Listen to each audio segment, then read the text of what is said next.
S'agissant des États-Unis d'abord, le mouvement va vers l'abolition. Et à mes yeux, ce n'est plus qu'une question de quelques années. Je ne crois pas que dans 10-20 ans, on verra encore des condamnations à mort et des exécutions aux États-Unis. Vous regardez non plus les statistiques d'ensemble, mais le détail, vous constatez que l'affaire de la peine de mort est une question de loi d'État. Ce n'est pas la loi fédérale qui nourrit les condamnations à mort. Elle existe dans la loi fédérale pour le terrorisme, mais ce sont des juridictions d'État pratiquant une loi d'État. Vous avez, sur les 51 États des États-Unis, vous en avez toujours eu 12 qui étaient abolitionnistes depuis l'origine, moins de crimes d'ailleurs qu'au Texas. Et puis, vous en avez d'autres qui rejoignent maintenant le peloton. Et notamment des États aussi importants que l'Illinois ou que New York. On en parle d'ailleurs maintenant pour la Californie. Et puis, vous avez un certain nombre d'États, les plus nombreux, où on ne pratique plus la peine de mort, mais on ne l'abolit pas.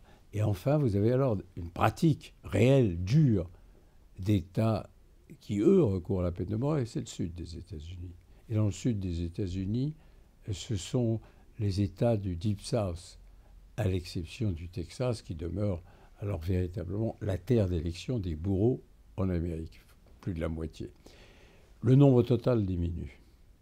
Chaque année, il y a moins d'exécutions. La jurisprudence de la Cour suprême, elle tente à rendre plus difficile toujours le prononcé de condamnation à mort. Elle en restreint le champ, elle durcit les exigences procédurales. Et le mouvement se poursuit. Donc, je suis, moi, convaincu que dans les prochaines années, on en assistera à la continuation de ce mouvement d'abolition État par État. En effet, il y aura les derniers combats, Fort Alamo, au Texas, sans doute, mais c'est inévitable. Inévitable, c'est lié à la haute idée qu'on se fait de la justice aux États-Unis et à la conscience de plus en plus grande qu'on ne sait plus comment traiter cette question.